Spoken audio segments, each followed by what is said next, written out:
ഈശോ മിശിഹായ്ക്ക് സ്തുതിയായിരിക്കട്ടെ. പ്രിയമുള്ളവരെ, രാജാക്കന്മാരുടെ 2-ാം പുസ്തകം അധ്യായം 4 വിധവയായ ഒരു സ്ത്രീയെ നമ്മൾ കണ്ടുമുട്ടുന്നുണ്ട്. ഈ വിധവയായ സ്ത്രീ എലീഷ പ്രവാചകന്റെ അടുത്ത് വരുന്നതാണ് രംഗം. ഈ സ്ത്രീ വന്നിട്ട് ഇവൾ എലീഷ പ്രവാചകനോട് പറയുക, അല്ലയോ ദൈവപുരുഷ, എന്റെ ഭർത്താവും ഒരു പ്രവാചകനായിരുന്നു, പക്ഷെ അദ്ദേഹം മരിച്ചുപോയി. ഞാനിപ്പോ വിധവയാ. എന്റെ ഭർത്താവ് ജീവിച്ചിരുന്ന കാലത്ത് കുറച്ച് പണം കടം വാങ്ങിയിട്ടുണ്ടായിരുന്നു, വീട്ടിലെ ആവശ്യങ്ങൾക്ക് വേണ്ടിയിട്ടാ. അത് മരിക്കുന്നതിന് മുമ്പ് തിരിച്ചു വീട്ടാനായിട്ട് എന്റെ ഭർത്താവിന് സാധിച്ചില്ല. പണം മേടിച്ചോര് ഇപ്പൊ വന്നിട്ട് ശല്യം ചെയ്യുക. പണം കൊടുത്ത് വീട്ടിയില്ലെങ്കിൽ മക്കളെ രണ്ടുപേരെയും അടിമകളായി പിടിച്ചു കൊണ്ടുപോകും. ഇതാണ് പ്രവാചകന്റെ ഭാര്യ എലീഷ പ്രവാചകനോട് പറയുന്നത്. പ്രിയമുള്ളവരെ, ആദ്യ ചിത്രം നമുക്ക് ഇങ്ങനെ ചുരുക്കാം. അതായത് ദൈവത്തിന്റെ പ്രവാചകന്റെ വീട്ടിലും സാമ്പത്തിക ഞെരുക്കങ്ങൾ ഉണ്ടായിരുന്നു. അപ്പൊ ചിലപ്പോ നമ്മുടെ തലയിൽ കയറുന്ന ഒരു ചിന്ത ഇതാണ്: ദൈവത്തോട് ചേർന്ന് നിൽക്കുന്ന മനുഷ്യരുടെ ജീവിതത്തില് ഒരു പ്രശ്നം ഉണ്ടാകാൻ പാടില്ല, എല്ലാം ഭംഗിയായിട്ട് പോണം, ദുഃഖങ്ങളും ദുരിതങ്ങളും ഉണ്ടാകാൻ പാടില്ല. ഇത് മനുഷ്യന്റെ കാഴ്ചപ്പാടാണ്. ഒരു മനുഷ്യൻ ദൈവത്തിന്റെ പ്രവാചകനായിട്ട് ജീവിച്ചിട്ട് അവന്റെ വീട്ടിലെ സാമ്പത്തിക ഞെരുക്കം ഉണ്ടായിരുന്നു. അത് തീർക്കാൻ പോലും പറ്റാതെ അദ്ദേഹം മരിച്ചു. ഭാര്യ വിധവയായി, കുടുംബം കഷ്ടത്തിലായി. ഇത് രാജാക്കന്മാർ 2-ാം പുസ്തകം പറയുക. അതുകൊണ്ട് ഇനി ആരെങ്കിലുമൊക്കെ ഈ ആത്മീയ ജീവിതത്തെ മുന്നോട്ട് നയിക്കുന്നവര് ജീവിതത്തിൽ കഷ്ടപ്പാടും ദുരിതവും വരുമ്പോ ഞങ്ങളുടെ ജീവിതത്തിൽ എന്തോ സംഭവിച്ചു, ദൈവം കൈവിട്ടു എന്നൊന്നും തെറ്റിദ്ധരിക്കരുത്. ദൈവത്തോട് ചേർന്ന് നിൽക്കുന്ന മനുഷ്യരുടെ ജീവിതത്തിലും തകർച്ചകളുണ്ട്. ഇനി വേറെ ചിലർ വ്യാഖ്യാനിക്കുന്നത് ഇങ്ങനെയാണ്: അവരൊക്കെ വലിയ പള്ളിയിൽ പോണവരല്ലേ, അവരൊക്കെ ധ്യാനത്തിന് പോണവരല്ലേ, കൺവെൻഷൻ കൂടുന്നവരല്ലേ, എന്നിട്ട് അവര് രക്ഷപ്പെട്ട് കണ്ടിട്ടില്ലല്ലോ. അപ്പൊ നമ്മുടെ മറ്റൊരു ചിന്തയാണിത്: ധ്യാനവും പള്ളിയും ഒക്കെ ആയിട്ട് നടന്നാൽ ഭൗതിക കാര്യങ്ങളെല്ലാം ഓക്കെ ആയെന്ന്. ഇതൊക്കെ മനുഷ്യന്റെ കാഴ്ചപ്പാടുകളാ പ്രിയമുള്ളവരെ. ദൈവത്തോട് കൂടെ ചേർന്ന് നിൽക്കുന്നവന്റെ ഭൗതിക ജീവിതമെല്ലാം സുഗമമായിട്ട് മുന്നോട്ട് പോകണമെന്ന് നിർബന്ധമൊന്നുമില്ല. പക്ഷെ ഒരു കാര്യം ഉറപ്പാ, ദൈവം എപ്പോഴും കൂടെ ഉണ്ടാകുന്നു. ഈ വിഷമം വന്ന് വിധവയായ സ്ത്രീ എലീഷ പ്രവാചകനോട് പങ്കുവെക്കുകയാണ്. അപ്പൊ പ്രവാചകൻ ചോദിക്കുക, അല്ലയോ സ്ത്രീയെ, ഞാൻ നിങ്ങൾക്ക് വേണ്ടിയിട്ട് എന്താണ് ചെയ്തു തരേണ്ടത്? നിങ്ങളുടെ കയ്യിൽ എന്താണ് ഉള്ളത്?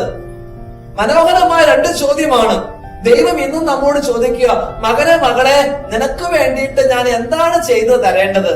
നിങ്ങളുടെ കയ്യിൽ എന്താണുള്ളത്? ഈ സ്ത്രീ പറഞ്ഞു, അല്ലയോ ദൈവപുരുഷ, എന്റെ കയ്യിൽ, എന്റെ വീട്ടിലാകെ ഒരു പാത്രത്തിൽ ഇത്തിരി എണ്ണയുണ്ട്. ആകെയുള്ള സമ്പത്തത ഒരു പാത്രത്തിൽ ഇത്തിരി എണ്ണ. ആ എണ്ണ കൊണ്ട് എങ്ങനെയാണ് കട മുഴുവൻ തീർക്കുന്നത്? നമ്മളാണ് ചോദിച്ചാൽ എന്ത് പറയൂ? അല്ലയോ ദൈവപുരുഷ, ഒന്നും ഞങ്ങളുടെ കൈകളിൽ ഇല്ല. ഈ ഇത്തിരി പോരുന്ന എണ്ണയെ കുറിച്ച് ആര് ചിന്തിക്കാനാ? ഇല്ല, ഞങ്ങളുടെ കയ്യിൽ ഒന്നും ഇല്ല. നമ്മൾ വലുപ്പത്തെയാ നോക്കണത്. കാര്യമായിട്ട് എന്തെങ്കിലും ഉണ്ടെങ്കിൽ നമ്മൾ ഉണ്ടെന്ന് പറയും. ഇല്ലേ, ഒന്നും ഇല്ല. ഇത്രയാണെങ്കിലും അത് ഉണ്ടെന്ന് സമ്മതിക്കാൻ, അത് ദൈവം തന്നതാണെന്ന് പറയാൻ നമുക്ക് അറിയില്ല. പ്രിയമുള്ളവരെ, ദൈവത്തിന് ഇടപെടാൻ ഇത്തിരി മതിയെന്നേ. അല്ലേ തന്നെ 5000-ൽ പരം വരുന്ന ജനത്തെ നിരത്തിയിരുത്തിയിട്ട് യേശു പറഞ്ഞു, നിങ്ങൾ തന്നെ അവർക്ക് ഭക്ഷണം കൊടുക്ക്. നിങ്ങളുടെ കയ്യിൽ എന്തുണ്ട്? ഇത് മനോഹരമായ ചോദ്യം. നിങ്ങളുടെ കയ്യിൽ എന്തുണ്ട്? അപ്പൊ 5000-ഓളം വരുന്ന ജനത്തെ കണ്ടിട്ട് ശിഷ്യന്മാർക്ക് വേണേ പറയാം, ഞങ്ങളുടെ കയ്യിൽ ഒന്നുമില്ല. പക്ഷെ അവര് പറഞ്ഞു, 5 അപ്പവും 2 മീനുമുള്ള ഒരുത്തൻ ഇവിടെ ഉണ്ട്. അത് വലിയൊരു ബോധ്യമാണ്. കാര്യം 5000 വന്നിരിക്കുക. 5000-ന്റെ മുമ്പിൽ 5 അപ്പം എന്ത്, 2 മീൻ എന്ത്, ഒന്നുമല്ല. അതുകൊണ്ട് ഒന്നുമില്ല എന്നാ പറയേണ്ടത്. നമ്മളാണെങ്കിൽ അങ്ങനെ പറയുക. പക്ഷെ ശിഷ്യന്മാര് പറയുക, 5 അപ്പവും 2 മീനും അത് മതിയെന്ന് യേശുവിന് പ്രവർത്തിക്കാൻ. യേശു പറഞ്ഞു, കൊണ്ടുവരാൻ പറഞ്ഞു. മതി. ഇത് ഉണ്ടെന്ന് കരുതി ദൈവത്തിന്റെ കയ്യിലേക്ക് കൊടുത്താൽ ഇത്രയുള്ളതില് ദൈവം അത്ഭുതം പ്രവർത്തിക്കും. പറയുള്ളവരെ, അത് 5000 ആയെന്ന് മാത്രമല്ല, ബാക്കി 12 കൊട്ട അവശേഷിക്കുകയും ചെയ്തു. അപ്പോ എനിക്ക് ഇത്രയേ ഉള്ളൂ, സമ്പത്തില്ല, ആരോഗ്യമില്ല, കഴിവില്ല, കാര്യപ്രാപ്തി ഇല്ല എന്ന് നീ പറഞ്ഞുകൊണ്ടിരിക്കല്ലേ? ഉണ്ട് നിനക്ക്. ഇല്ല എന്ന് നീ പറയുന്നത് മറ്റുള്ളവരുടെ ജീവിതത്തിലേക്ക് നോക്കി താരതമ്യം ചെയ്തിട്ടാ. അവരുടെ അത്രയും എനിക്കില്ല, അവരുടെ അത്രയും നിനക്ക് വേണ്ടെന്നേ. നിനക്ക് ഇത്തിരി മതി. ആ ഇത്തിരിയില് ദൈവം കൈവച്ചാൽ അത് ഒത്തിരിയാകും. ഈ ഒരു ബോധ്യമുണ്ടെങ്കിൽ പിന്നെ പരാതിയില്ല. എന്റെ ദൈവമേ, ഇതാ എനിക്കുള്ളത്, വെച്ചു കൊടുക്കാം. ഈ സ്ത്രീ പറഞ്ഞു, ഞങ്ങളുടെ വീട്ടിൽ ആകെ ഒരു പാത്രത്തിൽ ഇത്തിരി എണ്ണയുണ്ട്. പ്രവാചകൻ പറഞ്ഞു, പോയി നിന്റെ മക്കളെയും കൂട്ടി അയൽവക്കത്തെ വീടുകളിൽ നിന്ന് കാലിയായ പാത്രങ്ങളെല്ലാം മേടിച്ചുകൊണ്ട് പോവാ. എന്നിട്ട് വീടിനകത്ത് കയറി വാതിലടച്ചിട്ട് ആ കാലിയായ പാത്രങ്ങളിലേക്ക് നിന്റെ വീട്ടിലിരിക്കുന്ന എണ്ണ പകർത്തുക. ഈ സ്ത്രീ വീട്ടിൽ പോയി കുട്ടികളെയും കൂട്ടിക്കൊണ്ട് അയൽക്കത്തെ വീടുകളിലെല്ലാം കാലിയായ പാത്രം മേടിച്ച് വീട്ടിൽ കളക്ട് ചെയ്ത് വെച്ചു. എന്നിട്ട് വാതിലടച്ച് കുറ്റിയിട്ടിട്ട് അമ്മ വീട്ടിലിരിക്കുന്ന എണ്ണ എടുത്തിട്ട് ഒരു പാത്രത്തിലേക്ക് പകർന്നു.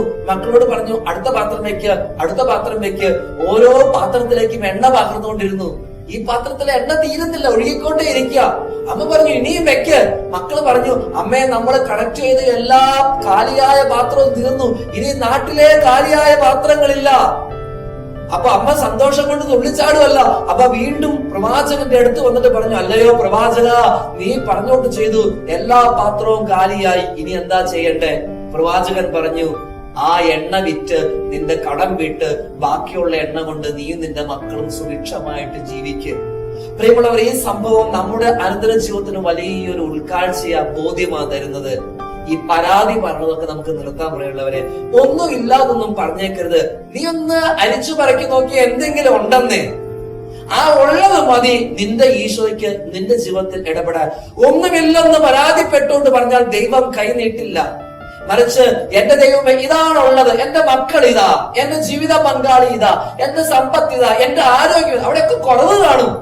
ആ കുറവിലേക്ക് നോക്കല്ലേ, എന്നാലും ഉള്ളതെന്ന് പറഞ്ഞിട്ട് ഈശോയുടെ കയ്യിലേക്ക് ഒന്ന് വെച്ചു കൊടുത്തിട്ടൊന്ന് വിശ്വസിച്ച് ഈശോ അതിന് കൈവച്ചാൽ ഈ ഇത്തിരി എന്ന് പറയുന്നത് ഒത്തിരിയാകും.